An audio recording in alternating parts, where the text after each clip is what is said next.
የኢትዮጵያ የባህር በር ጥያቄ የካርድ ጥያቄ ነው የሚል ካለ ለኔ ንቅል ፖለቲካ ነው። መሬት ላይ ካለው እውነታ የተላቀቀ የተነቀለ ፖለቲከኛ ነው ቢሆንስ። ኢትዮጵያኖች መከፋፈል የሚባለው ነገር በእነሱ ላይ የሚታየው እስካልተነኩ ነው።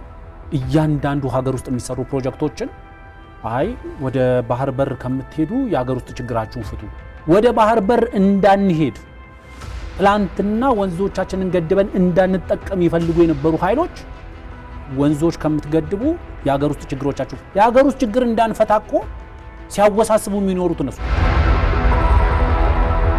አሁን ኢትዮጵያ ወደ ቀይ ባህር ልመለስ፣ የትናንት የተሰሩ ጥፋቶች ይታረሙ ብላ ስትነሳ ከቀይ ባህር ኢትዮጵያን ለማደናቀፍ ኢትዮጵያን ለመከለልና ለማጠር ለማቀብ የተፈጠሩ ሀገራት ይህንን ዳግም ማደናቀፍ ይችላሉ ወይ?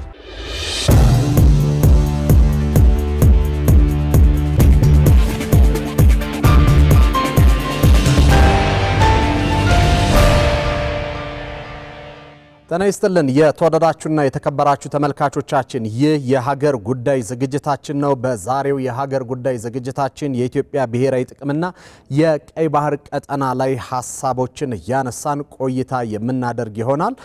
ሁለት እንግዶች አሉኝ። ባልደረባዬ አፈወርቅ በደዊ አብሮኛለ፣ እንደዚሁም ደግሞ ዶክተር ሮባ ጴጥሮስን የሰላምና ደህንነት ጉዳዮች ተንታኝ ነው፣ እሱ ዛሬ ተቀላቅሎናል።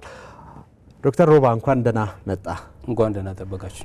የቀይ ባህር አጀንዳ ወይም ደግሞ የኢትዮጵያ የባህር በር አጀንዳ ሶስተኛው አድዋ እየተባለ ነው።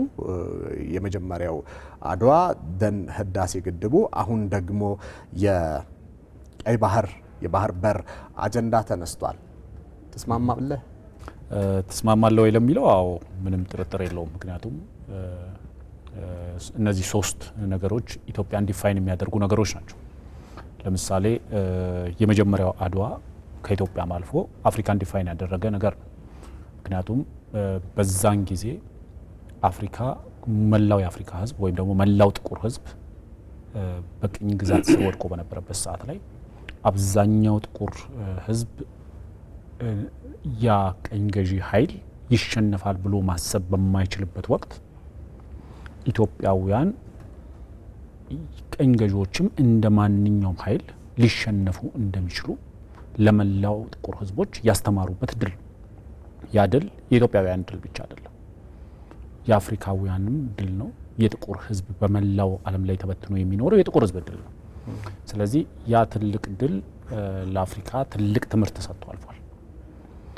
ያ ትልቅ ድል ነው የምንለው ቀኝ ገዢዎችን እንደሚሸነፉ ለአፍሪካውያን ያስተማረው ድል አፍሪካውያን ከዛ በኋላ ያደረጓቸውን የተጋድሎ እንቅስቃሴዎች በመላው ዓለም ያሉ ጥቁር ህዝቦች ያደረጓቸውን የተጋድሎ እንቅስቃሴዎች ከተመለከተ መነሻ የሚያደርገው ያንን የጥቁር ህዝቦች ቅኝ ገዢዎችን ማሸነፍ እንደሚችሉ ያስተማረውን የአድዋ ድል ነው። ወደ ሁለተኛው አድዋ ደግሞ ስትመጣ የህዳሴ ግድብ፣ ብዙ ጊዜ በፕሮግራማችን ላይ እንደማነሳው የህዳሴ ግድብ ለኔ ግድብ ነው ብሎ ብቻ አይደለም ወስዶ ኢትስ አን ዩኒቨርሲቲ ነው፣ ራሱን የቻለ ትልቅ ዩኒቨርሲቲ ነው። ሴንተር ኦፍ ኤክሰለንሱ በኢንጂነሪንግ ሊሆን ይችላል፣ በኮሚትመንት በቁርጠኝነት ሊሆን ይችላል። ሴንተር ኦፍ ኤክሰለንስ ለምሳሌ ኤምአይቲን ብትወስድ ሴንተር ኦፍ ኤክሰለንሱ በቴክኖሎጂ ነው አይደል? በኢንፎርሜሽን ቴክኖሎጂ ነው። እንደ ስታንፈርድን ብትወስድ በተመሳሳይ ነው። እና ሃርቨርድን ልትወስድ ትችላል። የየራሳቸውን ሴንተር ኦፍ ኤክሰለንስ ያላቸው። ህዳሴው ግድብ ሴንተር ኦፍ ኤክሰለንሱ ለምሳሌ ከየትኛውም ዩኒቨርሲቲ በተሻለ ፋይን የሆነ የኢንጂነሪንግ ፕሮፌሽናሎችን ያወጣ ተቋም እኮ። ምክንያቱም 10 ምናምን ዓመታት ፍሬሽ ሆኖ በሲቪል ኢንጂነሪንግ የገባን ባለሙያ በደንብ አድርጎ ፋይን ፕሮፌሽናል አድርጎ ያወጣ ተቋም ነው ህዳሴ ግድብን ስትወስድ። ከዛ ይሻገራል። የቁርጠኝነት ማሳያ።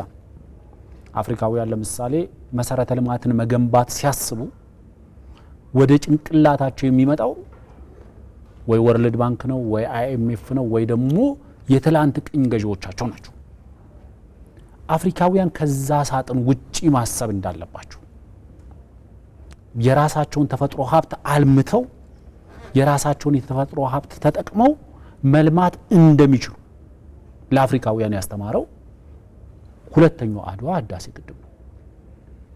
ድህነት በአንድ በኩል ድህነት ማለት ዲፋይን ስታደርገው በእያንዳንዳችን ኪስ ውስጥ ያለው ሪሶርስ የተበተነ ነው። ቱ ኢንሲግኒፊካንት ሌቭል የተበተነ ለውጥ ትርጉም ማምጣት በሚችል ደረጃ ከመሆን ወርዶ በጣም ርዝራዥ የሆነው ሀብት ሲሰባሰብ ግን ለምሳሌ በየኪሳችን ተበትኖ ዳቦ መግዛት የማይችለው ሪሶርስ ተሰባስቦ ህዳሴ ግድብ የሚባል የዓለማችንን ጃይንት ፕሮጀክት መገንባት እንደሚችል።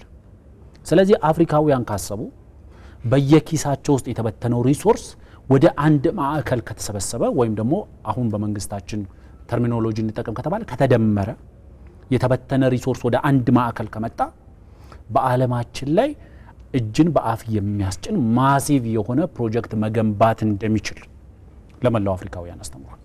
ስለዚህ አፍሪካውያን ዛሬ አዲስ ትምህርት የወሰዱት ምንድነው? ትላንትና ቅኝ ገዢው እንደሚሸነፍ ከኢትዮጵያ ከአድዋ ተራሮች ላይ ተምረዋል። ዛሬ ደግሞ ከጉባ ተራሮች መካከል ደግሞ ያለ ቅኝ ገዢዎች ድጋፍ ያለ ዓለም የፋይናንስ ተቋማት ድጋፍ በራስ ሀብት በራስ ሪሶርስ በራስ እውቀት እንደዚህ አይነት ማሲቭ ግድብ መገንባት ይቻላል የሚለውን ለሁለተኛ ጊዜ ከኢትዮጵያ ትምህርት ወስዷል። ትምህርቱ በተገቢው መንገድ ለአፍሪካውያን መድረሱን በተለያየ ሚዲያዎች ማረጋገጥ ይቻላል። ምክንያቱም ኤኒ አፍሪካዊ ዛሬ ብትጠይቀው መሪዎቹን የሚጠይቀው እኛም ያለንን ሪሶርስ ለመጠቀም በየኪሳችን ውስጥ የተበተነውን አዋተን መገንባት እንችላለን የሚል እሳቤ ነው። ለምሳሌ የኢንጋ ዳምን ደጋግመን እናነሳለን። ወደ ዲአርሲ አካባቢ ስትሄድ ወደ ዲሞክራቲክ ሪፐብሊክ ኦፍ ኮንጎ ግዙፍ ወንዝ ነው ኢንጋ።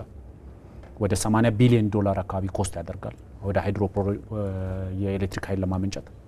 ይህንን ፋይናንስ ለማድረግ እስካሁን ድረስ እነ ወርልድ ባንክ እና አይኤምኤፍ እነ ቅኝ ገዢዎች ምናምን ሲጠበቁ የነበሩት አሁን የዲአርሲ ሰዎች የኢትዮጵያን ሞዴል እንከተል። ምክንያቱም ኢንጋ ዳምን ተጠቅመህ የምታመነጨው ኤነርጂ ለመላው አፍሪካ ለማዳረስ በቂ የሆነ ኤነርጂ ነው። ስለዚህ መላው አፍሪካውያን መረባረብ ይችላሉ፣ ማዋጣት ይችላሉ። ይሄ በክራውድ ፋንዲንግ በምትለው አይዲዮሎጂ ማለት ነው። ስለዚህ ይሄ ትምህርት የተመነጨው ከጉባ ተራራ ላይ ነው። ይሄ ትምህርት የመነጨው ከአድዋ ተራራ ላይ ነው። ዛሬ ደግሞ ሶስተኛው አድዋ ለኢትዮጵያውያን የባህር በር ጥያቄ ነው። ምክንያቱም የባህር በር ጥያቄ ለኢትዮጵያውያን የህልውና ጥያቄ ነው፣ የህይወት ጥያቄ ነው። በዓሉ ግርማ እንደሚለው ባህር በር የህይወት በር ነው ይላል። ስለዚህ ለኢትዮጵያውያን የህልውና የሀገርነት ወደፊት የመቀጠል ጉዳይ፣ ኢኮኖሚያችንን ሱቨሬን ሉዓላዊነቱን የማስጠበቅ ጉዳይ፣ ዳር ድንበራችን አይደፈሬ የማድረግ ጉዳይ፣ እንደ ሀገር ውስጣዊ ችግሮቻችን የመፍታት ጉዳይ ይሄ ባህር በር ላይ ነው ያለው። ስለዚህ ያለ ባህር በር መኖር የማንችልበት ደረጃ ላይ መጥተናል። ሉዓላዊነታችንን ዲፌንደብል ማድረግ አለብን። ያለ ማንም ከልካይ ያለ ማንም ፈቃጅ ሉዓላዊነታችን ራሱን ችሎ መቆም መቻል አለበት። የኢኮኖሚያችን ራሱን ችሎ መቆም አለበት። ምክንያቱም በየአመቱ 1/3 ኢኮኖሚያችን ወይም 1/3 ጂዲፒያችን እየገበርን ወይም ሉዝ እያደረግን ልንቀጥል አንችልም። ስለዚህ እነዚህ ሶስቱ ነገሮች ስታነሳቸው ሶስት አድዋዎች ናቸው። አፍሪካ ለምሳሌ ቅኝ ገዢዎችን ስታሸንፍ አፍሪካ ያላትን ሪሶርስ ያለ ምዕራባውያን ወይም ደግሞ ያለ ቅኝ ገዢዎች ማልማት እንደምትችል፣ ሶስተኛው ደግሞ አፍሪካ የባህር በር ችግር የለባትም። ዙሪያዋ በባህር እየተከበበች ኮንቲኔንት ነች። ይሄ ሀብት ለመላው አፍሪካ በቂ። አፍሪካውያን የባህር በር እጦት ችግር ሊሆንባቸው አይገባም።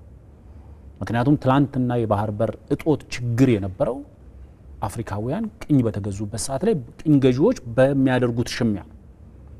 ስለዚህ ዛሬ አፍሪካ ነፃ ወጥታለች። ቢያንስ ፊዚካሊ ነፃ ወጥተናል። ሜንታሊ ገና ይቀረናል፣ ብዙ ይቀረናል ገና።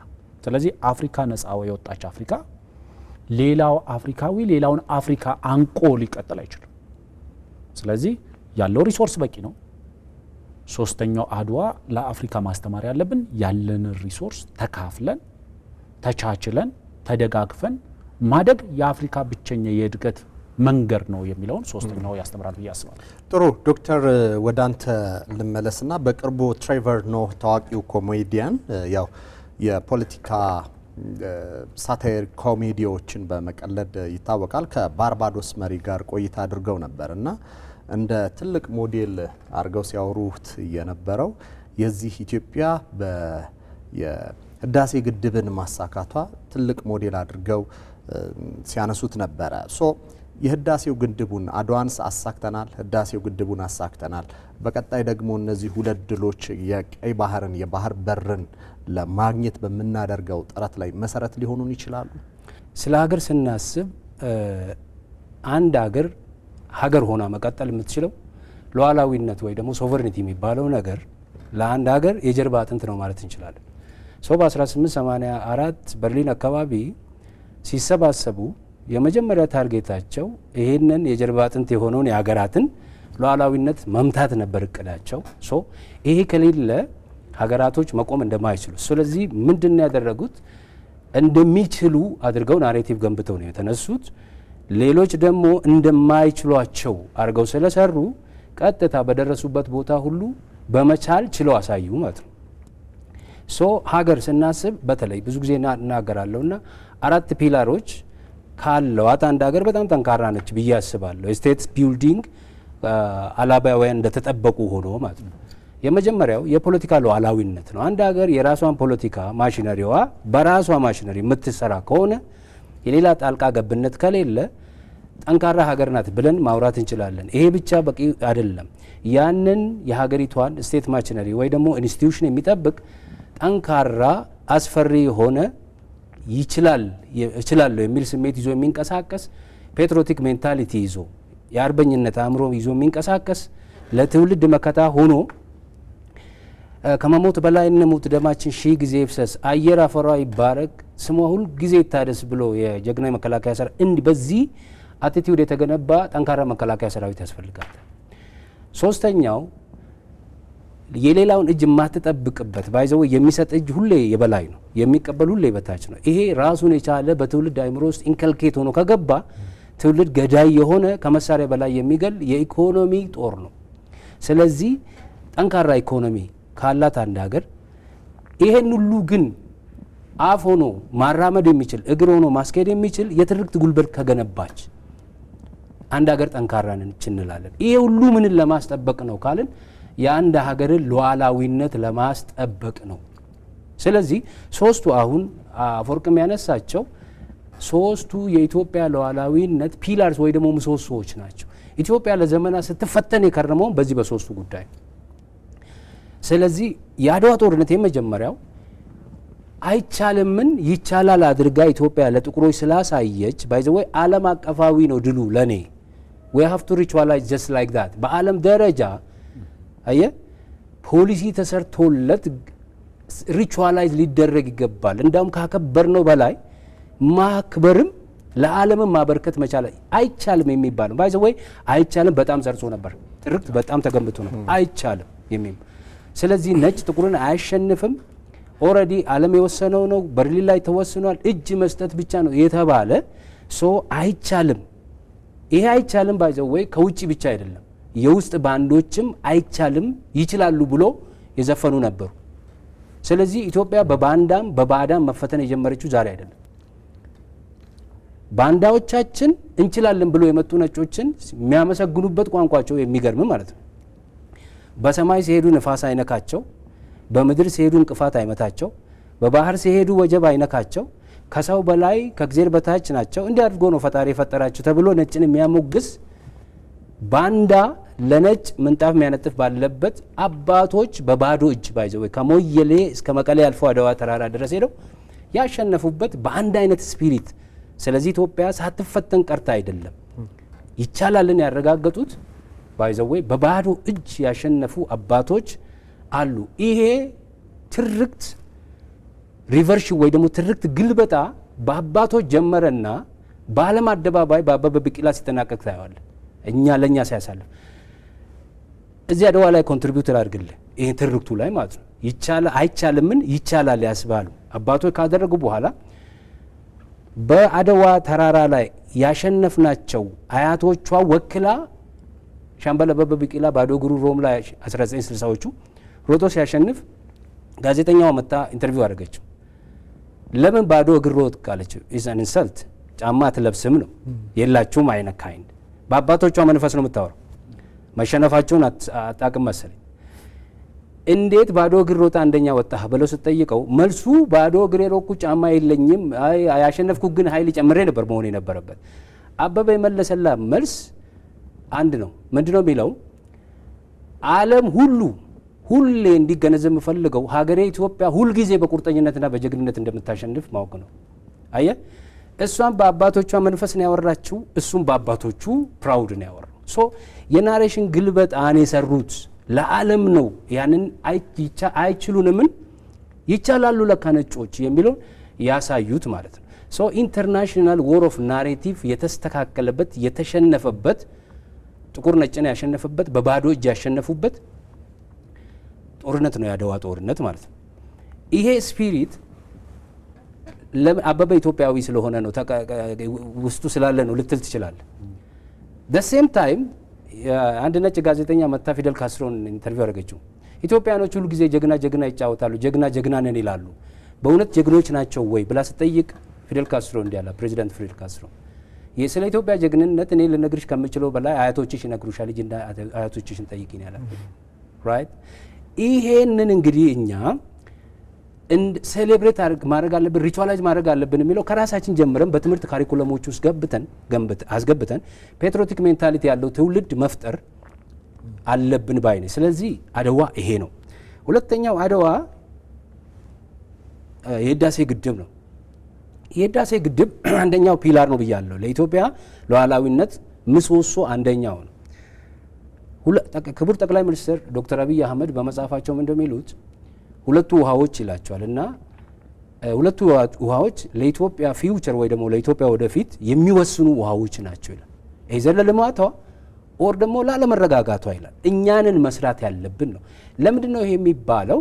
በተለይ በ21ኛው ክፍለ ዘመን አንድ ማርክ ቱዊን የሚባል ሰው ምን ይላል? ዊስኪ ለመጠጥ በነፃ ሰዎች ዊስኪ ለመጠጣት እየተገባበዙ በነፃ ይጠጣሉ ይላል። ውሃ ግን የግጭት መንስኤ ይሆናል ይላል። አየ ወተር ኢዝ ስኬር ሪሶርስ ነው። ኢትዮጵያ ደግሞ ትሰጣለች እንጂ አልተቀበለችም እስከዛሬ። የራሷን ሪሶርስ አልተጠቀመችም እስከዛሬ። ልጠቀም ብላ ስትነሳ ዓለም ነው የጮኸው። በጣም የሚገርም የተባበሩ መንግስታት ጸጥታ ምክር ቤት በየሳምንት ስንት እየተሰበሰበ መንግስት ሪዚሊየንት ሆኖ ያልፍ ነበር። ከ13 ጊዜ በላይ ማለት የስ ከ13 ጊዜ በላይ ሪዚሊየንት ሆኖ ጆሮ ዳባ ብሎ ሉዓላዊነትን አስከብሮ ነበር። አየ ከእናቶች መቀነት ብቻ ሄዶ መገንባት ሳይሆን መንግስት እዚህ ጋር ሪዚስት አድርጎ ሪዚሊየንት ሆኖ ባይዘው ወይ ኢትዮጵያ ከምትታወቅበት ትልቁ ነገር ሀብቷ ምንድን ነው ካልከኝ አይበገሬነት ነው። ይሄን ነጮችን በደንብ ጽፈዋል። አይበገሬነት በኢትዮጵያኖች ደም ውስጥ አለ። ራይት አብዲስ አጋ ክቡር ጠቅላይ ሚኒስትር በፓርላማ ሲያነሳ ነበር። በእኛ ሜዳ ላይ ሳይሆን በእነሱ ሜዳ ላይ ሄዶ ነበር ሲጫወት ነበር። አድዋ ላይ ሄዶ የተሰዋው ገበየው ግርሙ ጥይት በግንባሬ ካልመታ በጀርባዬ ከመታኝ አትቅበሩኝ ያለው ሞቶ ተሰውቶ ባልቻ ቅጠል አልብሶት ገበየው ግባ ብሏል እያለ ነበር ሲያዋጋ የነበረው። ባይዘው ገበየው ሞተ ተብሎ ዲክሌር የተደረገው ጦርነቱ ድል ከነሱ በኋላ ራይት ዳት ማች ነው ኢትዮጵያኖች ድል ያሉት። ስለዚህ የህዳሴ ግድብ ጉዳይ የህልውና ጉዳይ ነው፣ የሉዓላዊነት ጉዳይ ነው። ቀይ ባህር ጋር ልምጣለን። ሰዓቱን ከአፈወርቅ ከመሻማው ወደ ቀይ ባህር ጋር ልምጣል። ቀይ ባህር ጋር ስንመጣ ቀይ ባህር ጸሐፊዎች ምንድን ነው የሚሉት? የፉክክር ባህር ይሉታል። ባይዘው የፉክክር ባህር ለምን ነው የፉክክር ባህር የሚባለው? ከጫፍ እስራኤል ከሚላስ ኤፍራስ ከሚባል አካባቢ ጀምሮ እዚህ ጅቡቲ እስከምንደርስ ድረስ ወደ 19 የሚጠጉ እስከ አፍንጫቸው የታጠቁ ስንት ሺህ ኪሎ ሜትር አቋርጠው ይመጡ አሉ። ለምንድን ነው ሲባል ኢኮኖሚካሊ በጣም አስፈላጊ ነው።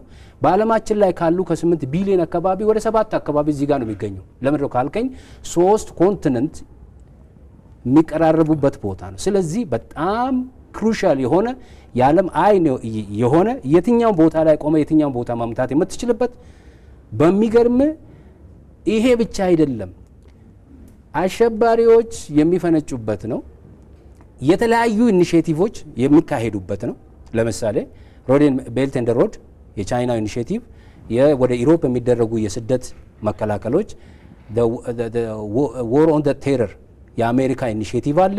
የተለያዩ ኢኒሼቲቮች አሉ። ባይ ዘ ዌይ መንግስት ከለውጡ ማግስት በ2019 እንደ ፈረንጆቹ ሆርን ኦፍ አፍሪካ ኢኒሼቲቭ ብሎ ይዞ መጣ። 5 የፋይናንስ ሚኒስቴሮች የሚመሩት ይሄ በጣም የሚበረታታ ነው። በሚገርም 60 ኪሎ ሜትር 40 ኪሎ ሜትር ቅርብ ሆና እንዲህ የሚራኮቱበት ሬድ ዌቭ ብለው ስልጠና የወታደራዊ ስልጠና የሚያካሂዱበት ቀጠና ለኢትዮጵያ አፍንጫ ስር ነው ያለው። ሚሊተሪ ፕሬዘንስም በአካልም እዛ የሌለች የኛ አገር ብቻ ነች። ለምንድን ነው ካልከኝ የተሰሩ የፖለቲካ ግፍተራዎችና የታሪክ ጥፋቶች ናቸው። የፖለቲካ ግፍተራው የውጪ ነው፣ ከዛ አካባቢ ኢትዮጵያ እንድትጠፋ። የውስጥ ግን ያንን ፖለቲካ ግፍተራ ፈርቶ የታሪክ ጥፋት የሰሩ በእድል አጋጣሚ ስልጣን በእጃቸው የገቡ ዛሬ ግን ኢትዮጵያን ለዚህ ለትልቅ እስር ቤት የዳረጉ እኛው በራሳችን ላይ ቆለፍንበት። ስለዚህ በእርግጠኝነት ይቻላል ወይ ካልከኝ በደንብ ይቻላል። ባይዘው ወይ ኢትዮጵያ አይቻልምን ወደ ይቻላል የመቀየር በኢትዮጵያም በኢትዮጵያውያንም ደም ውስጥ ያለ ነው። በዚህ ልጨርስልህ።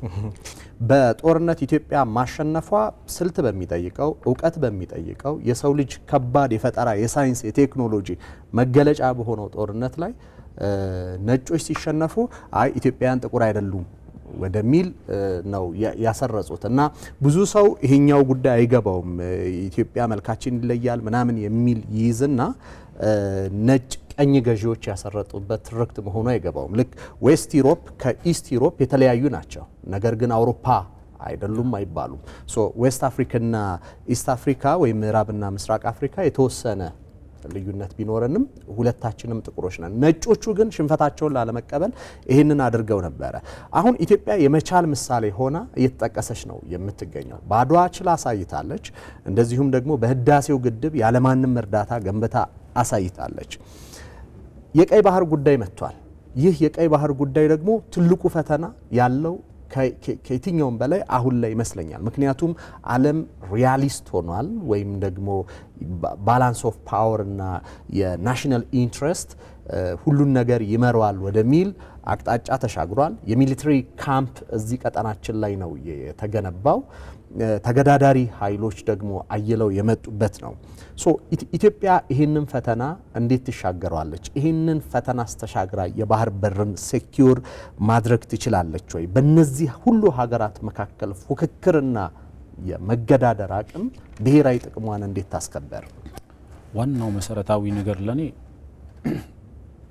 ብዙ ጊዜ አለመቻልን በውስጣችን በጣም ለረጅም ጊዜ ይዘን በመቆየታችን አንድ ተቀብለነዋል። ቅድም ዶክተርም ሲያነሳው ነበር፣ አንተም ስታነሳው ነበር። አንችልም እስከምን ያህል ደረጃ እንደከተትነው ለማረዳት አድዋን ስታሸንፍ ቅድም እንዳልከው አይ ኢትዮጵያውያኖች ጥቁር አይደሉም ከሚል ጣሊያኖች ነጮች አይደሉም እስከሚል ድረስ ነበር። ቀኝ ገዢዎች አይ ጣሊያኖች ወይ ደካማ ቀኝ ገዢ ነች በጣሊያን ደካማነት እንጂ ጥቁሩ የሚሸነፍ አይደለም የሚል፣ አንዳንዱ ደግሞ አይ ኢትዮጵያውያን ተዋክተው ሳይሆን ሰማያዊ ኃይል ነው እንደዚህ ሆኖ ተዋክቶላቸው ነው እንጂ ያሸነፉት ኢትዮጵያውያን በራሳቸው ያደረጉት አይደለም። ይሄንን ላሊበላ ላይ እኮ ታገኘዋለህ። ላሊበላ የአባቶቻችን የእጅ ስራ ውጤት ነው አይደለም። ግን ወደ ሰማያዊ ዓለም ዶክተር በድሉ አቅጀራ ይመስለኛል ግጥሙ ላይ አንድ ያነሳዋል። ማለት ለሰማያዊው ኃይል ተሰጥቷል። መላእክት ናቸው ይሰሩት ትላለ። አክሱምን መላእክት ናቸው ይሰሩት ትላለ። ምክንያቱም የሰው ልጅ ሊሰራው አይችልም። በተለይ ደግሞ ኢትዮጵያውያን፣ በተለይ ደግሞ ጥቁሮች ሊሰሩት አይችሉም ብለን ነው የምናስበው። ስለዚህ ይህን ስትል አይ ጥቁሮች እንዴት አድርገው ይሰሩታል? ኢትዮጵያ ቅድም አሁን ለምሳሌ ስናነሳው ራሱን የቻለ አድዋ እኮ ነው። አሁን ለምሳሌ የአየር መንገድን ስትወስዱ ለማንዴላ ከዚህ በፊት አንስተናል። የአየር መንገዱን የምስረታ በዓል መሰረት አድርገን በሰራነው ፕሮግራም ላይ ካየው ማንዴላ ጥቁር አውሮፕላን ማብረር እንደሚችል ተረዳው የሚለው ሎንግ ወክ ቱ ፍሪደም የሚለው ላይ መጽሐፉ ላይ ጥቁር አውሮፕላን እንደሚያበር ከሆነ ቦታ አንስቶ የሆነ ቦታ ጋር እንደሚያደርስ ያመነው በኢትዮጵያ አየር መንገድ ነው። ወደ አዲስ አበባ ባደረገው ጉዞ አንድ አፍሪካዊ ጥቁር አውሮፕላን እንደሚያበር ያስተማረችውም ኢትዮጵያ ነች። የኢትዮጵያ አየር መንገድ የሚባል ጃይንት ዓለም አቀፍ ተወዳዳሪ አየር መንገድ ራሱን ይቻላል። አድዋ ነው ለአፍሪካ ራሱን ይቻላል። ካለሱ አፍሪካ ማሰብ ማትችልበት። አሁን ለምሳሌ ካለሱ ልታስበው አትችልም አፍሪካ ካለሱ እንዴት አድርገህ። ምክንያቱም አንድ ሰው ነበርና ከኪንሻሳ እስከ ኪጋሊ የኢትዮጵያ አየር መንገድ ባይኖር በብራሰልስ በኩል ነበር ብትሄዱ ይላል። ምክንያቱም ኮኔክት ያደርጋል አውሮፓን ከአፍሪካ ጋር፣ ኤዥያን ከአፍሪካ ጋር፣ አሜሪካን ከአፍሪካ ጋር። ናይጄሪያ ወደ አሜሪካ ለመሄድ እኮ ከናይጄሪያ አሜሪካ መሄድ ይቀላል አይደል? አዲስ አበባ መጥቶ ከአዲስ አበባ አሜሪካ መሄድ ነው የተሻለው መንገድ ተብሎ የሚታሰበው። ይሄ ራሱን የቻለ አድዋ ነው። this a big contribution ነው ለአፍሪካ። ስለዚህ አድዋን ስታስብ አይቻልምን ሙሉ ለሙሉ የቀየረ ነው። ግን ተጠቅመንበታል ወይ ነው? ተጠቅመንበታል። ለምሳሌ ቅድም ታላቁን አትሌት አበበ ቢቂላን አንስተናል። አበበን ስታየው በባዶ እግር በመሮጡ ማሸነፉ የሚያማቸው ኃይሎች ነበሩ በወቅቱ። ምክንያቱም ታሪክ ነው። ስታሸንፍ ካሸነፈው አትሌት በላይ እነ ናይክ እነ ፑማ እና አዲዳስ ናቸው የሚተዋወቁበት። የሱ ኢፈርት ሳይሆን የጫማ ውጤት ነው የሚባለው። ክቡር ጠቅላይ ሚኒስትር አንድ ጊዜ ፓርላማ ላይ አንስተውት ነበር። ለአበበ ከበቂ በላይ ምክንያት ነበር ለመሸነፍ፣ ለማቋረጥ። ቢያቋርጥ በቂ ምክንያት ነበር፣ ጫማ የለውም። ግን ዓለም ከዛ በኋላ ይረሳዋል። እንደማንኛውም በሺዎች በሚሊዮኖች የሚቆጠሩ አትሌቶች ጀምሮ አቋርጧል። ስለዚህ የነሱ ታሪክ አካል ነበር የሚሆነው። በባዶ እግሩ ሮጦ ማሸነፉ ግን በዓለም ላይ አልተደገመም። ስለዚህ ዋናው መሰረታዊ ነገር ብዙ መቻሎችን ሴቶች በኦሎምፒክ ላይ ማሸነፍ እንደሚችሉ እነ ፋጡማ እነ ደራርቱ ናቸው ያስተማሩት። በባዶ እግርም ተሮጦ ማሸነፍ እንደሚቻል ለዓለም አበበ ነው ያስተማራቸው። ጥቁሩ ዓለም ጥቁሩ ሰው ነጩን ሰው ማሸነፍ እንደሚችል ያስተማረው አድዋ ነው። በኪሳችን ውስጥ የተበተነው ሪሶርስ ዳቦ መግዛት የማይችለው ቅንጥብጣቢ ሳንቲም የዓለማችንን ጃይንት ፕሮጀክት ገንብቶ መጨረስ እንደሚችል ጉባ ላይ ታገኛለህ። አፍሪካውያን ዛሬ በባህር በር ጉዳይ ላይ መዋጋት ለኔ አፍሪካዊ ቅኝ ገዥነት ነው። በባህር በር ጉዳይ መዋጋት አንድ አፍሪካዊ ባህር በር መንፈግ ቅኝ ገዥነት ነው ለኔ። ምክንያቱም ማንም አፍሪካዊ ማለት እንችላለን ከመጀመሪያ ከቅኝ ገዢዎች ተዋግቶ ነፃ ከወጡ ሀገራት እስከ መጨረሻዋ ሳውዝ አፍሪካ ነፃ እስከወጣችበት ድረስ የኢትዮጵያ አሻራ አለበት። የባህር በር ያገኙት አብዛኞቹ አፍሪካውያን ሀገራት ቀኝ ገዢዎች ሪሶርስ ለማሸሽ ሲሉ በየቀጫጭን መንገድም እየተፈለገ የባህር አክሰስ እንዲያገኙ ተደርጓል። ቀኝ አለመገዛት ዋጋ እንደሚያስከፍል ለማስተማር ደግሞ ኢትዮጵያን ገፍተው ከባህሩ አስወጥተዋል። ምክንያቱም ቀኝ ሳትገዛ ስትቀር ቮልነራቢሊቲን እንዲጨምርላቸው ወይም ደግሞ ተዳክመ ለነሱ ተጋላጭ እንድትሆን ወይም ደግሞ ቀኝ መገዛት ቫልዩ ጥቅም እንዳለው ማሳያ እንድትሆን ኢትዮጵያን ባህር በር አልባ አድርጓል። ስለዚህ የተቀረው አፍሪካዊ ዛሬ ከቅኝ ግዛት እሳቤ መላቀቁን የሚያሳይበት አንደኛው ነገር እንደ ኢትዮጵያ ያሉ አፍሪካውያን የባህር በር የሌላቸው ክቡር ጠቅላይ ሚኒስትሩ እንዳሉት በጠላቶች ሴራና ሸፍጥ ከባህሩ እንድንገለል የተደረግነው ነገራት በሰላማዊ መንገድ መዋጋት የለብንም። ከተዋጋን የቅኝ ገዢዎች እሳቤ አለ ማለት ነው። አሁንም አፍሪካ ምድር ላይ የነጩን ቅኝ ገዢ አሸንፈን ሌላ ጥቁር ቅኝ ገዢ ያቆመናል ማለት ነው። ስለዚህ ኢትዮጵያ ወደሚገባት የባህር በር መውጣቷ ተገቢና ትክክለኛ መንገድ ነው ብዬ አስባለሁ። ለኔ ቅድም ዶክተር ሲያነሳው የነበረው ውሃን በተመለከተ ውሃ ትልቅ አቅም የዓለማችን አብዛኛው ትልቁ ሪሶርስ ውሃ ነው ተብሎ ነው የሚታሰበው። ከውሃ ደግሞ ፍሬሽ ውሃ ለመስኖ ልትጠቀምበት የምትችለው ምክንያቱም ባህሩ ጋር ብትሄድ ትልቁ የባህሩ የሚሰጥ ትልቅ አቅም መርከብ ማንሳፈፍ ነው። ጨዋማው ባህር የሚሰጥ ትልቁ አቅም እሱ ነው። ምክንያቱም ከዛ በታች ነዳጅ አለ፣ የብስም ላይ ታገኘዋለህ። እሱ የነዳጅ ፀሐይ እየጠለቀች ነው፣ እሱም እውነት እየመጣ ነው። ውሃን ተርባይን አስመትተህ ኤሌክትሪክ አመንጭተ ከነዳጁ የምታገኘውን ጥቅም ታገኛለህ። ዋናው ትልቁ የዓለማችን ስኬርስ ሪሶርስ በቀላሉ ሪኒው የማታደርገው ሪሶርስ ውሃ ነው። ይሄንን ውሃ ደግሞ ትልቅ አቅም አላቸው ከሚባሉ ሀገራት ተርታ ኢትዮጵያ አለች። እንደ ሀገር የጠቅላይ ሚኒስትር አብይ አህመድ መንግስት ሲመጣ የመጀመሪያው መጽሐፍ ሆኖ የወጣ ካስታወሳችሁ አንደኛው የመደመር መጽሐፍ ነው። ሌላው ፓራላሊ ሲሰሩ የነበሩት የሁለቱ ውሃዎች ስትራቴጂ መጽሐፍ ነው። ያ ስትራቴጂ የሚለው ምንድነው?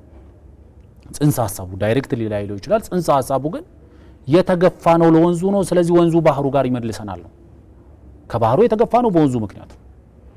ወንዙን ማን ነበር የሚፈልገው? በቅኝ ገዢዎች ጊዜ ቅኝ ገዢዎች ይፈልጉት ነበር። ምክንያቱም ሰፋፊ የኮተን እርሻዎቻቸውን በተለይ እንግሊዞቹ ለምሳሌ ከአሜሪካ ተሸንፎ ከወጡ በኋላ አብዛኛው የኮተን ፋርሚንግ ስራቸውን ሲሰሩ የነበረው እዚህ ሱዳን፣ ግብጽ አካባቢ ነበር። ስለዚህ እዛ አካባቢ ሴኪዩር የሆነ ውሃ ይፈልጉ ነበር። ሴኪዩር የሆነ ውሃ ለማግኘት ደግሞ ኮምፕሊትሊ ሎክድ የሆነች ኢኮኖሚካሊም ሜንታሊም ከፍ አድርጋ ማሰብ የማትችል ኢትዮጵያ መፈጠር አለባት፣ ውሃውን መጠቀም የማትችል። ስለዚህ ኢትዮጵያ እንደ ኮንዲት ያላትን የውሃ ሪሶርስ ወደ ጎረቤት የምታፈስ አድርጎ ማቆየት ያስፈልጋል። ዛሬም ከዛ ሀሳብ ያልተላቀቁ ሀገራት አሉ። ኢትዮጵያ የበይ ተመልካች ሆና ዜጎቿ በረሃብ የሚያልቁበት በረሃብ የሚረግፉባት ሀገር ሆና እንድትቀጥል፣ በጨለማ ውስጥ የሚኖሩ ዜጎች ያላት ሀገር ሆና እንድትቀጥል የሚያስቡ ሰዎች አሉ። ይሄ የቀኝ ገዢዎች ሀሳቤ ነው። ስለዚህ አሁን ዋናው መሰረታዊ ነገር ኢትዮጵያ የባህር በር ባለቤት ለመሆን አፍሪካዊ አስተሳሰብ ብቻ በቂ። ቀድማ አንስተነዋል። the foundation of pan-africanism ኢትዮጵያኒዝም ነው። ፋውንዴሽን ኮር ፕሪንሲፕሉ የሚቀዳው ከዛ ከኢትዮጵያኒዝም ነው። ፓን አፍሪካኒዝም የተወለደው ኢትዮጵያኒዝም የምትለው መንፈስ ነው አድዋ ላይ ያሸነፈው። ያ የአድዋ ድል ነው ፓን አፍሪካኒዝምን ያፈጠረው። በዛ የአባቶቻችን የፓን አፍሪካኒዝም እሳቤ ላንድ ሎክድ የሆነች ኢትዮጵያን ልታስብ አትችልም። ምክንያቱም መከላከያ ሰራዊታችን እናውቃለን ለአፍሪካ ሰላም ምን ያህል እንደደከመ፣ ምን ያህል ዋጋ እንደከፈለ፣ ምን ያህል የህይወት የአካል መስዋዕትነት እንደከፈልን ይታወቃል። አፍሪካውያንን ነፃ ለማውጣት የአየር ኃይላችንም ምድራዊ ኃይላችንም አስፈላጊውን ድጋፍ ሲያደርግ ነበር። ስለዚህ ለኔ እስከሚገባኝ ድረስ ዋናው መሰረታዊ ነገር ኢትዮጵያ የባህር በር አልባ ሆና መቀጠል የማትችልበት ደረጃ ላይ ደርሰናል። ስለዚህ መላው ኢትዮጵያውያንም መላው አፍሪካውያንም ይህን ለመረዳት ከባድ ይሆንባቸዋል ብዬ አላስብም። ስለዚህ ዋናው መሰረታዊው ነገር ያለምንም ጦርነት፣ ያለምንም ግጭት፣ ያለምንም እሰጥ አገባ ኢትዮጵያ የባህር በር ባለቤት ማድረግ መላው አፍሪካን ተጠቃሚ ያደርጋል ብዬ አስባለሁ። ዶክተር ወደ አንተ ልምጣ። እንግዲህ የቀኝ ግዛት ወይም ደግሞ ቀኝ ገዢዎች ካደረጉት አንዱ ጉዳይ የዚህ የኤርትራ ፕሮጀክት እየተባለ የሚጠራው ነው። ኋላ ላይም እነ ግብፅን የመሳሰሉ ሀገራት ደግሞ የዚህ ፕሮጀክት ዋነኛ አዋላጆች ሆነው ሰርተዋል።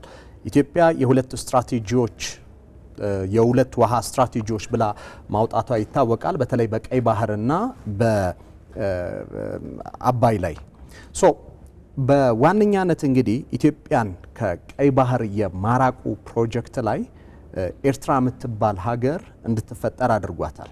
የኤርትራ ፕሮጀክት መሰረቱ ኢትዮጵያን ከቀይ ባህር ለመነጠል እንደሆነ በርካታ ምሁራን በርካታ ጊዜ የጻፉበት የተናገሩበት ጉዳይ ነው። አሁን ኢትዮጵያ ወደ ቀይ ባህር ልመለስ፣ የትናንት የተሰሩ ጥፋቶች ይታረሙ ብላ ስትነሳ ከቀይ ባህር ኢትዮጵያን ለማደናቀፍ ኢትዮጵያን ለመከለልና ለማጠር ለማቀብ የተፈጠሩ ሀገራት ይህንን ዳግም ማደናቀፍ ይችላሉ ወይ? አይችሉም።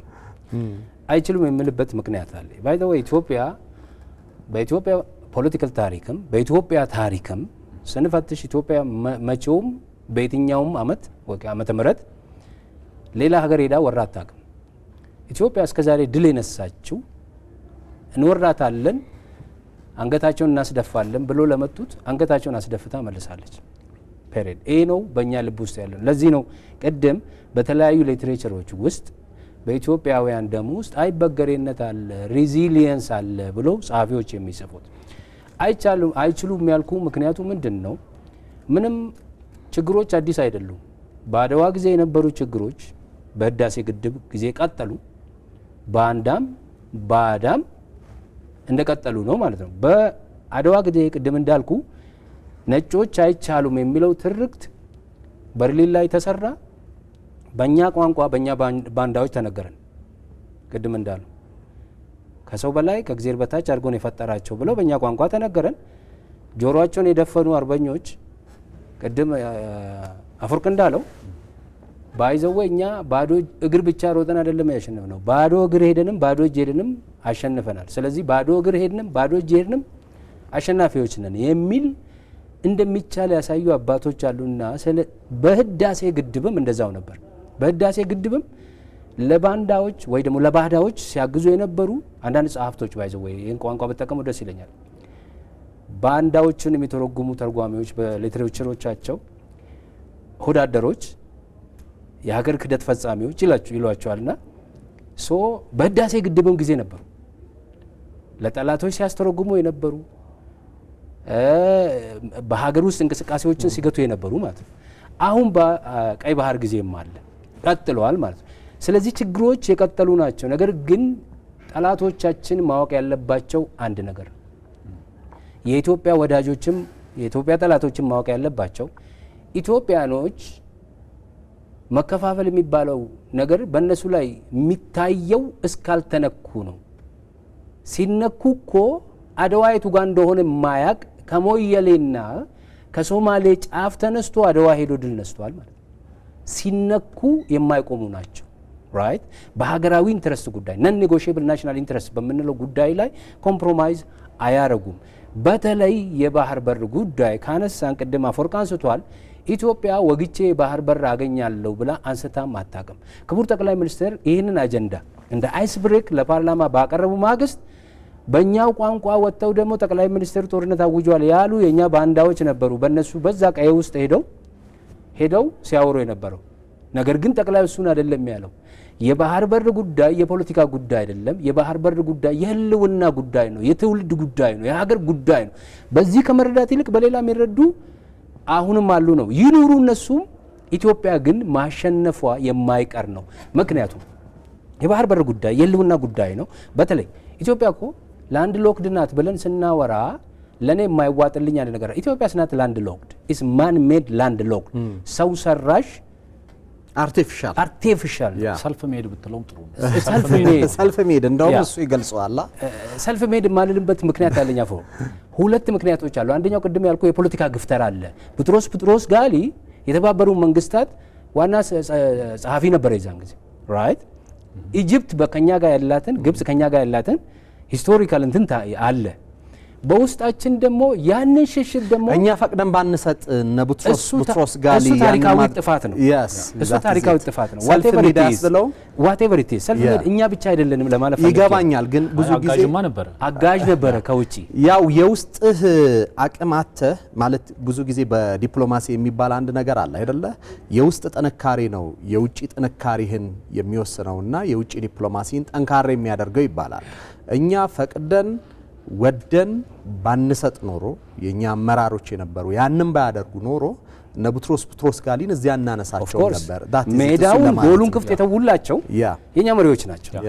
በራሳችን ጎል ላይ እንድናስገባ ጎል እንድናስቆጥር ያደረጉን የራሳችን መሪዎች ናቸው። ጆቶኒ ጨዋታ ላይ ይሄ በረኛ ገልብጦ የሚባል ነበር። ኤግዛክትሊ በረኛ ገልብጦ ያስገቡት የኛ መሪዎች። ይሄንን ምን ብለን ነው እናስቀምጣለን? በፕሮፌሽናል ቋንቋ የታሪክ ጥፋት ነው የተደረገው። ታሪክ ታጠፈ። የታሪክ ጥፋትን ደግሞ የታሪክ ጥፋት ሰርተ ነው የምታስተካክለው። ዋት ክቡር ጠቅላይ ሚኒስትር የታሪክ ጥፋትን በታሪክ ጥፋት እናርማለን። ኢትዮጵያ የታሪክ ጥፋት ላይ ነች የሚለው ራይት ሪቨርስ ማድረግ መቻል አለብን ነው። ስለዚህ ያጣነውን ነው እንጂ ፍለጋ የምንሄደው ላንድ ሎክድ ነን የሚል ሜንታሊቲ በትውልድ ውስጥ ግብጽ እኮ ህዳሴ ግድብ እኛ ከመገንባታችን በፊት እስኪጠየቁ ድረስ እንዴ የኛ ኋላ ነው እንደ የተገነባው ትውልድ እስኪል ድረስ ከዛው እንደሚመነጭ አድርገው ነው ትውልድን ሲያስተምሩ የነበሩ ናሬሽን ሲገነባ የነበሩ። ኢትዮጵያ እንዳውም ቅድም እንዳልኩ ናሬቲቭ ኢንተርናሽናል ዎር ኦፍ ናሬቲቭ የምናሸንፈው በዎር ኦፍ ናሬቲቭ። ለምሳሌ ኢትዮጵያ ውሃ ትሰጣለች እንጂ ከአንድ ሀገር ውሃ አትቀበልም። ኢትዮጵያ ለምሳሌ ለሶማሊያ ሁለት ትላልቅ ወንዞች ትሰጣለች፣ ሸበሌና ጁባ። ከ2000 ኪሎ ሜትር በላይ ሄዶ ያለማታል። ፋኦ በ2016 የሶማሊያን ዳቦ ቅርጫት የሚሞሉ እነዚህ ወንዞች ናቸው ይላል ራይት። ኢትዮጵያ ይሄን ሊያዝብህ አላለችም። ስለዚህ ኢትዮጵያ ጨዋማውን ባህር ለወደብ ከጠየቀች የሶማሌ መንግስት እሰየው እንኳን ደህና መጣሽልኝ ማለት ይገባል እንጂ እኛ እየሰጠን ሰጥቶ መቀበል መርህ በቀጠናው ሊሰርጽ መገባት አለበት ነው። በጠቅላይ ሚኒስትር ላይ እኮ ጦርነቱ የተጀመረው ገና እሱ ቀጠናውን ኢንቴግሬት አደርጋለሁ ብሎ ኤርትራ ሄዶ ሞቅዲሾ ሄዶ ኢንፍራስትራክቸራሊ አገናኛለሁ ብሎ ኬንያ ሄዶ ጅቡቲ ሄዶ ሲመጣ የኛ ባንዳዎችም በማግስቱ ነው የተነሱት፣ ቅጥረኞች ተከፋዮች ማለት ነው። በትውልድ አይምሮ መስረስ ያለበት ኢትዮጵያ መስጠት ብቻ ነው እንጂ መቀበልም እንደምትችል ማስተማር መቻል አለብን የኛ ሰዎች ነው። ወደ ህዳሴ ወደ ባህር በር ስመለስልህ ያጣነውን ነው መልሰን ማግኘት ያለብን። ይሄንን እንዴት እናገኛለን የሚለውን ጥቂት ፖይንቶች ላንሳለን። በየትኛውም ህግ በተለይ እኔ ኢንተርናሽናል ሎው ኦፍ አርምድ ኮንፍሊክት ለረጅም ጊዜ ያስተምራለሁ፣ የጦር ህግ ማለት ነው። ጦርነት ላስት ሪሶርት እንለዋለን። የመጨረሻ አማራጭ ከተጠቃ ታጠቃለ። ኢትዮጵያ ኦፌንሲቭ አይደለችም። የትኛውም በቅድም እንዳልኩ ዲፌንሲቭ ነች፣ ካውንተር ዲፌንስ። ካውንተር ስታደርግ ግን እንዳይነሱ አድርጋ ነው የምትመታው። ይህንን ማወቅ መቻል አለብን። ሶ ኦፌንሲቭ ግን ሆነን አናውቅም። የመጀመሪያው ምንድነው ሰጭነን እየሰጠን ያለ ነው የምንለው የመጀመሪያው ጂኦፖለቲካል ማዕከላዊነታችንን በደንብ ሻይን አድርገን ማሳየት። ይሄ ስቴቢሊቲ ካርድ እኛ ጋር ያለው ቀጠናው መረጋጋት የሚችለው ቁልፍ ቦታ ላይ ያለች የጂኦፖለቲካል ካርዱ ስቴቢሊቲ ካርድ ኢትዮጵያ እንደሆነች ዳስዋ የዓለም ሀገራት መሪዎች እኮ ወደ አዲስ አበባ የሚመጡት ዲፕሎማቲክ ሀብ ስለሆነች ኢትዮጵያ በማይቻል ሁኔታ ውስጥ እንደምትችል ስላሳየች ነው። ትረስት ቢውልድ ስላደረግን ነው የሚመጡት እንጂ ለሌላ ጉዳይ አይደለም። የመጀመሪያው ይህንን በደንብ እንትን ማድረግ መቻል አለብን። ሁለተኛው ይሄ ማልታይ ቬክተር ዲፕሎማሲ የሚባለው በጣም እዚህ ጋር በደንብ ሊሰራ ይገባል። በደንብ የሚገርም እዚህ ጋር ደግሞ ክቡር ጠቅላይ ሚኒስትር በመጽሐፋቸው ደስ የሚል ንግግር ይጽፋሉ። ምንድነው የሚሉት? በዲፕሎማሲያችን በውጭ ግንኙነት ፖሊሲያችን አሰራሮቻችን እዳ ሳይሆን የወረት ክምችት ነው ያለን ይላል። ይሄኛው ወረትን ያካበት ነው። ወረት ማካበት ማለት ሪሶርስ አለን። የውጭ ጉዳይ እንትናችን በጣም ወፍራም ነው። ዳስዋይ ተመራጭ ሆነን እኮ ጥቁር በሚገዛበት ጊዜ እኛ የጥቁር ኮንፈረንስ አድርገን ለጥቁር አሰልጥነን መሳሪያ እጁ ላይ አስቀምጠን መዋጋት ትችላለህ፣ ነፃ ማውጣት ትችላለህ ብለ ነገር ነው እኮ እንደዛ ስለሆነን ነው። ስለዚህ እሱ አለ መሰራት መቻል አለበት። ሌላኛው ምንድነው መሰራት ያለበት? ዊን ዊን ሶሉሽን በደንብ ሊታወቅ ይገባል። በተለይ ሂስቶሪካል ናሬቲቮች በደንብ ኢትዮጵያ ለምሳሌ 1960ዎቹን ባይዘወይ በ1991 የሽግግር መንግስት ህጋዊ ሳይሆን የኢትዮጵያን ህዝብ ፍቃድ ሳይጠይቅ ባህሩን አሳልፎ ሲሰጥ ብቻ አይደለም በጣም ሼምፉል ስራ የተሰራው። በአልጀርስ መፈራረም ላይ አንድ ጸሐፊ ምን ብሎ ጻፈ? ኢትዮጵያ የሞተ ህግ ተጠቅማ ከሽንፈት መንጋጋ ውስጥ ለጠላት ድልን አወጣች ብሎ ጻፈ። ለጠላት ድልን ማርኮስ ሃሮልድ መሰለኝ ሃሮልድ ነው ያ ከጠላት ከሽንፈት መንጋጋ ውስጥ ለጠላት ድልን አወጣ። የሞተ ህግን አፄ ኃይለ ሥላሴ ገድሏቸዋል እነኛ ንጉስ በ1948 ነል እንደ ቮይድ አድርጎ በፓሪስ ፒስ ኮንፈረንስ ላይ ገሏቸው። ኤርትራን በፌዴሬሽን አምጥቶ ኢትዮጵያን ባለ ሁለት ባህር በር ካደረገ በኋላ የ1991 ስህተት ሳይሆን የሚገርመኝ የአልጀርሱ ስህተት እንደገና ሲደገም ታያለ። እነኚህ ህጎች የሞቱ ህጎች ናቸው። ስለዚህ በህግም በታሪክም በዲፕሎማሲም በህዝብ ለህዝብ ግንኙነትም በዊን ዊን ሶሉሽንም ኢትዮጵያ አማራጮችን መጠቀም መቻል አለባት። አሁን በኢትዮጵያን ፖለቲካ ውስጥ የሚነሱ ጉዳዮች ምንድነው? የባህር በርን ጉዳይ የህልውና ጉዳይ አድርጎ አለማየት፣ አለመመልከት ነገሮች በስፋት ይታያሉ። ጠቅላይ ሚኒስትሩም በፓርላማ አንስተውታል። አንዳንዶቹ እኛ ስንመጣ ነው የባህር በሩ ጥያቄ የሚመለሰው ይላሉ። ሌሎቹ ደግሞ አስፈላጊ አድርገው አይመለከቱትም። ኢትዮጵያ በብዙ የውስጣዊ ችግር ተጠምዳና ተይዛ ተቀይዳ ያለ እንዴት ነው ወደ ባህር በር ወጣ ይህን ኢሹ የምታነሳው ብለው የሚሟገቱ አሉ። አንዳንዶቹ ደግሞ የፖለቲካል ካርድ ያደርጉታል። ሪሊ የባህር በር ካርድ ነው? ሰከንደሪ ኢሹ ነው? ምንድን ነው ላንተ? አይ ቲንክ ፊልድ ማርሻል አንዳንዴ የሚያነሳው አንድ ነገር አለ። ፊልድ ማርሻል ብርሃኑ ጁላና እንደዚህ አይነት ፖለቲከኞችን ንቅል ፖለቲከኞች ይላቸዋል። ከቀያቸው የተነቀሉ ፖለቲከኞች። ምክንያቱም እዚህ ሀገር ውስጥ ያለ ፖለቲከኛ ሆኑ የኢትዮጵያ የባህር በር ጥያቄ የካርድ ጥያቄ ነው የሚል ካለ ለኔ ንቅል ፖለቲካ ነው። መሬት ላይ ካለው እውነታ የተላቀቀ የተነቀለ ፖለቲከኛ ነው ብዬ ማስበው። ምክንያቱም እንዴት ነው የባህር በር እንዲፋይን የምናደርገው? ከዚህ በፊት አንስቼዋለሁ። ለኔ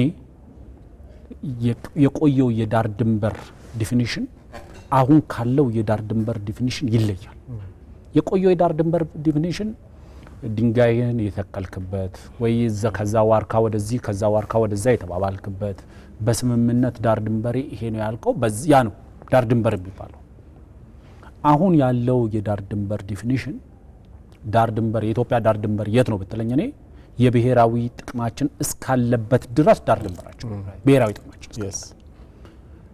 እነ አሜሪካ መተው እዚህ እነ ቻይና መጥተው የዓለማችን እንግዲህ ታላቋ ሸቃጭ ሀገር ነች አይደለም ቻይና የዓለማችን ታላቋ ገዢ ሀገር ነች አይደለም አሜሪካ የአውሮፓ ጥቅም አለን ኤዥያዎች ጥቅም አለን ብለው ቻይና ብቸኛው ሚሊታሪ ቤዟ ያለው እዚህ አፍሪካ ቀንድ ላይ ነው ለምን ብሔራዊ ጥቅም ስላላት እንደ ዳር ድንበሯ ነው የምትጠብቀው አሜሪካ ብሔራዊ ጥቅም ስላላት እንደ ዳር ድንበሯ ነው የምትጠብቀው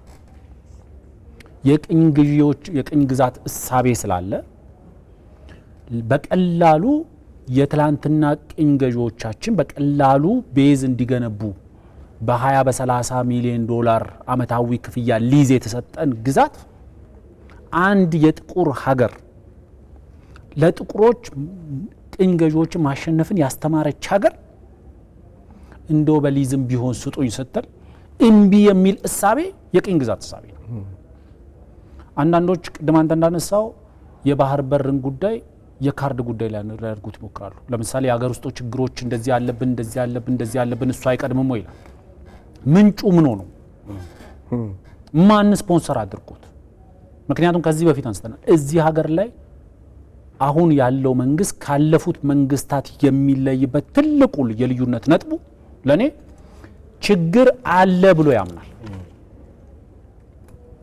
ትላንትና በፖለቲካ ውስጥ የተፈቀደ ይሄ በኦዲተር ውስጥ መሰለኝ የተፈቀደለት ኦዲተር የሚባል አለ እኔ የተፈቀደለት ፖለቲከኛ አይደለም ወይ ደግሞ የጠቅላይ ሚኒስትር አብይ አህመድ መንግስት መጥቶ ፖለቲካ በቃ ካሁን በኋላ አያሳስርም አያስገድልም አያሳድድም ስለተባለ ይመጣው ፖለቲካ ውስጥ በሚያስገድልበት በሚያሳስርበት ጊዜ ፖለቲካ ውስጥ የነበርኩ ሰው ስለዚህ የተፈቀደለት ፖለቲከኛ አይደለም መሬት ላይ ያለውን እውነት አረዳለሁ ማንንም ሰው ዛሬ መረዳት ያለበት ኢትዮጵያ ውስጥ ትላንትና የነበሩ መንግስታት ጋር የነበሩን ልዩነቶች ኢትዮጵያ ከችግር የጸዳች ሀገር ነች ምንም ጥያቄ ማንሳት አትችልም ከመብላት ከመጠጣት የዘለለ ሌላ ችግር የለም በቃ ብሎ የሚያምን አሁን ያለው መንግስት ችግሮች አሉ ይሄ የችግር ሀገር በችግር ውስጥ የነበረ በችግር ውስጥ ያለፈ በችግር ውስጥ እየኖረ ያለ ሀገር ነው ችግሮቻችን ግን አያዋጉንም ይላል ችግሮቻችን አያዋጉንም ጦር ማዞ ቤልጂክ ምንሽርህን ወጨፎን እየወዘወዝክ በረሃ የምትወርድበት ጫካ የምትገባበት ምክንያት የለህም በጠረጴዛ ዙሪያ በአዳራሽ ተቀምጠን ወንበር ስበን ቃታ ሳይሆን ወንበር ስበን እንነጋገር በሚባልበት ዘመን መሰረተ ልማት የምታወድበት ምንም ምክንያት የለም እያንዳንዱ ሀገር ውስጥ የሚሰሩ ፕሮጀክቶችን አይ ወደ ባህር በር ከምትሄዱ የሀገር ውስጥ ችግራችሁን ፍቱ ወደ ባህር በር እንዳንሄድ ትላንትና ወንዞቻችንን ገድበን እንዳንጠቀም ይፈልጉ የነበሩ ኃይሎች ወንዞች ከምትገድቡ የሀገር ውስጥ ችግሮቻችሁ የሀገር ውስጥ ችግር እንዳንፈታኮ ሲያወሳስቡ የሚኖሩት እነሱ ናቸው የተፈጥሮ ሀብትን እንዳታለማ ያለን እምቅ አቅም አውጥተህ እንዳትጠቀም የተረጋጋ የፖለቲካ የኢኮኖሚ ስርዓት እንዳይኖርህ ምክንያቱም ካለክ ወደ ባህሩ ትሄዳለህ ካለክ የተፈጥሮ ሀብትን ወንዝን ገድበህ ትጠቀማለህ እዛ ጋር እንደምትመጣባቸው ስለሚያውቁ እነሱ እዚህ ጋር ያለውን ችግር እንዳይፈታ የቤት ስራችንን ሲያወሳስቡ የሚኖሩት እነሱ ናቸው ስለዚህ ዋናው መሰረታዊ ነገር የባህር በር ጉዳይ የካርድ ጉዳይ ነው ብሎ የሚያስብ ፖለቲከኛ ካለ ይሄ ከየትኛውም በላይ የኢትዮጵያ ህዝብ ጠላት መሆኑ እያንዳንዱ ኢትዮጵያዊ በየአመቱ እየተበደረ እየተለቀተም አላስፈላጊ ዋጋ የሚከፍልበት ነው የባህር በር ጉዳይ ማለት አንዳንዴ ኢኮኖሚክስን ማቅለል ትችላለህ የኢትዮጵያን ህዝብ የኑሮ ችግር ዛሬ ተበድረህ አጥግበህ አብልተህ ልታሳድር ትችላለህ ዛሬ በእርዳታ አብልተህ አጥግበህ ልታሳድር ትችላለህ ሌላኛው አማራጭ ደግሞ የተሻለው አማራጭ ምንድነው ጨከን ብለህ አልበደርም እርዳታም አልቀበልም በላቤ ደክሜ ዛሬ ምክንያቱም ብድር ማለት ከዚህ በፊትም ብየዋለሁ አሜሪካኖች ሀገርን ዲፋይን የሚያደርጉበት በጣም ጥሩ ዲፊኒሽን አለ ሀገር ከአባቶቻችን የወረስነው ሳይሆን ከልጆቻችን የተበደርነው ነው ይላል እኛ የልጆቻችን የነገ ተስፋ እየተበደርን እየበላን ዛሬ የደረስን ሀገር ነን ልጆቻችን የልጅ ልጆቻችንን ተስፋ ነው እየበላን የነበረው የልጅ ልጆቻችንን ተስፋ ሲያስበላን የነበረው አንደኛው ነገር ደግሞ ኤክስፖርታችን $3 ቢሊዮን ነው። ከ3 ቢሊዮን ዶላር በላይ ለወደብ ክራይ እንከፍላለን። ከዚህ በላይ ምን ህመም አለ? ስለዚህ እያንዳንዱ ሰው ማሰብ ያለበት ለባዳም ለባንዳም መታወቅ ያለበት አንድ ነገር ምንድነው? የኢትዮጵያ የባህር በር ጥያቄ የሀገር ውስጥ ጥያቄ ነው። ኢትስ አ ዶሜስቲክ ፖለቲካል ኢሹ ነው። የውጭ ጉዳይ አድርገን አይደለም የምናየው። የሀገር ውስጥ የሰላም፣ የደህንነት፣ የፖለቲካ፣ የኢኮኖሚ ጉዳይ። ከዚህ በፊትም ብየዋለሁ። አሰብ ለኔ ኢትስ አ ኮንቴስትድ ቴሪቶሪ ኦፍ ኢትዮጵያ ነው። በወታደራዊ ኃይል ቁጥጥር ስር የወደቀ የኢትዮጵያ ሉዓላዊ ግዛት አካል አድርጌ ነው የምወስደው። ስለዚህ ከሌሎቹ ወንድም አፍሪካውያን ጋር የመዋጋት ፍላጎት የለንም። ክቡር ጠቅላይ ሚኒስትሩን በተደጋጋሚ አንስተውታል። ከማንም ሀገር ጋር የመዋጋት ማንንም ሀገር የመውረርም ፍላጎት የለንም። ፍላጎቱ አለመኖሩን ማሳያ ደግሞ ስቲል የባህር በር ጥያቄ ካቀረብን ወደ 3 ዓመት እየሄድን ነው። ዋናው መሰረታዊ ነገር ግን የመዋጋትም ወደ ወረራ የመግባትም ፍላጎት የለንም። ስለዚህ ዋናው መሰረታዊ ነገር ለኔ የአሰብን ጉዳይ ከሀገር ውስጥ የፖለቲካ ጉዳይ ነጥሎ የሚያይ፣ የባህር በርን ጉዳይ ከሀገር ውስጥ የፖለቲካ ጉዳይ ነጥሎ የሚያይ፣ የህዳሴ ግድብንም ተመሳሳይ ነው እኮ ሲባል የነበረው። ኢትዮጵያ ለምንድን ነው እንደዚህ አይነት ማሲቭ የሆነ ሃይድሮ ኤሌክትሪክ ፓወር ጀነሬት የሚያደርግ ግድብ ለምን አስፈለጋት? አይጠቅማትም፣ ሌሎች ጉዳይ ላይ ለምን ፎከስ አታደርግም ይባላል ነበር። ያንን ተሻግረን ዛሬ ላይ ደርሰናል። የባህር በር ጉዳይ ለብልጽግና ስልጣን ላይ ባለበትም ሰዓት፣ ብልጽግና ከስልጣንም በወረደበት ሰዓት ላይ ሬሌቫንሱ ለኢትዮጵያ ህዝብ ተመሳሳይ ነው። የህልውና ጉዳይ ነው የሚባለው ለዛ ነው። የሴኩሪቲ የደህንነት ጉዳይ ነው። የሀገርነት ጉዳይ ነው። ሀገር ሆኖ የመቀጠል ያለ መቀጠል ጉዳይ ነው። ከዚህ በፊትም አንስተነዋል። እንደነ ማርሻል ዲፊኒሽን ሀገር ዲፌንደብል መሆን አለበት። ጎረቤቶቻችን የከበቡ ሀገራት በጠቅላላ የሀገራችንን ሉዓላዊነት የማነቅ ስልጣን በእጃቸው ይዘው ነው ይተከማሉ። ዛሬ ካናዳና አሜሪካ መካከል ያለው እኮ የአቪዬሽን ፊ ያስከፍላሉ ወይም ደግሞ ኤር ስፔስ ፊ ያስከፍላሉ ትላለች ካናዳ አይደለ? ምክንያቱም ሉዓላዊ ስልጣኗ ነው። በእኔ አየር ክልል ለማለፍ ትከፍላለች። ነገ ጎረቤቶቻችን ትከፍላላችሁ ቀርቶ አታልፉም ቢሉን የሉዓላዊነት ስልጣናቸው እኮ ነው። ምን አማራጭ አለን? ስለዚህ ሀገር ሆኖ የመቀጠል ጉዳይ ነው የባህር በር ጉዳይ። ስለዚህ ዶሜስቲክ ኢሹ ነው ብዬ ነው ማስበው። አፈወርቅና ዶክተር ሮባ እጅግ በጣም አድርጌ አመሰግናለሁ። ጥሩ ውይይት ነበር ያደረግነው። በጣም እናመሰግናለን።